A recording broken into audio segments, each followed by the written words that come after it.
pessoal! Na aula de hoje eu vou falar sobre a cor como elemento significativo das artes visuais. Mas antes de falar sobre as cores, é preciso entender primeiro o que são as linguagens artísticas. A primeira delas é a dança. Você já viu alguma criança pequenininha se remexer ao ouvir algum som? É natural e inerente ao ser humano dançar ao ouvir uma música. Outra linguagem é a do teatro. É uma linguagem muito mais complexa porque acaba envolvendo todas as outras linguagens também. O teatro é lúdico, a representação é algo muito natural. Quem é que criança nunca se vestiu com uma roupa de adulto para interpretar alguma coisa, não é mesmo? Outra linguagem é a música. Quem que não tem uma música preferida? Ou aquela música que nos faz lembrar de algum momento, algum lugar, pessoa, filme? As músicas nos lembram situações boas ou não tão boas também. A música é uma forma de comunicação, é uma forma de nos expressarmos. A última linguagem é a das artes visuais, que é subdividida em desenho, pintura, gravura, escultura, fotografia, cinema, design, cerâmica e arquitetura. Através de todas essas modalidades, podemos nos expressar. Falando ainda sobre as artes visuais, muitos alunos geralmente gostam de falar que não sabem desenhar.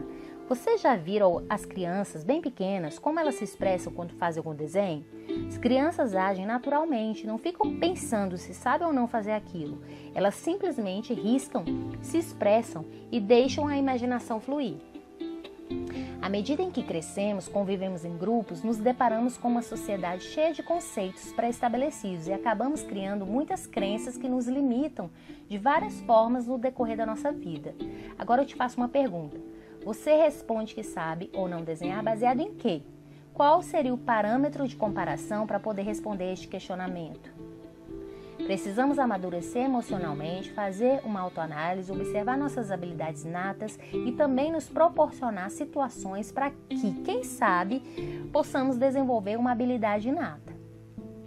Agora sim vamos falar sobre a cor. Faça agora um exercício. Feche os olhos e observe se você consegue enxergar alguma cor. Por que será que não conseguimos enxergar a cor quando estamos no escuro ou de olhos fechados? Já imaginou um mundo sem cor? Pois é, mas o mundo cinza já aconteceu e foi na época do cinema preto e branco. As primeiras fitas do cinema sem cor foram exibidas pelos irmãos Lumière em 1895. Apenas com o passar de algumas décadas que surgiu o primeiro filme colorido, em 1935, intitulado Vaidade e Beleza, e foi algo muito marcante na história do cinema.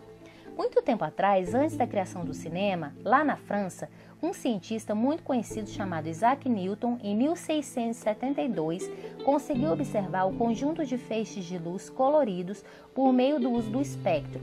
Ele abriu um buraco na porta do quarto e a luz natural entrou pelo espaço, passou dentro do prisma, transpassou e reproduziu a luz branca, porém a dividiu em 7 cores diferentes, ou seja, na luz branca há todas as cores que vemos aqui. Agora vamos para uma definição. O que é a cor? A cor é a impressão que a luz, refletida ou absorvida pelos corpos, produz nos olhos. A cor branca representa as 7 cores do espectro: vermelho, laranja, amarelo, verde, azul, anil e violeta. Quando chove, enxergamos o arco-íris porque as gotículas de água que estão nas nuvens funcionam como se fossem um prisma de Isaac Newton. A luz do sol passa pelas gotículas e as cores da luz branca se decompõem nas outras 7. Isso é o que chamamos de cor-luz. A luz branca, ao incidir sobre a maçã ao lado, tem todas as suas cores do arco-íris absorvida pela fruta e reflete apenas a cor vermelha. É por isso que enxergamos essa cor no exemplo da fruta. Observe ao seu redor todas as infinitas possibilidades de cores na natureza, nos animais, nos insetos, no céu. Vivemos em um mundo extremamente belo simplesmente por causa das cores. Existiu na antiguidade, entre os anos de 1840 e 1926, um artista chamado de Claude Monet.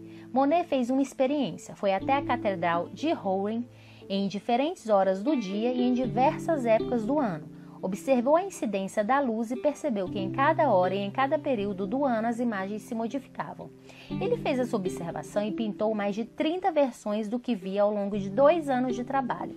Justamente por essa forma de pintar e expressar o que estava vendo, ele é considerado um dos principais artistas do movimento impressionista, que aconteceu de 1860 a 1886.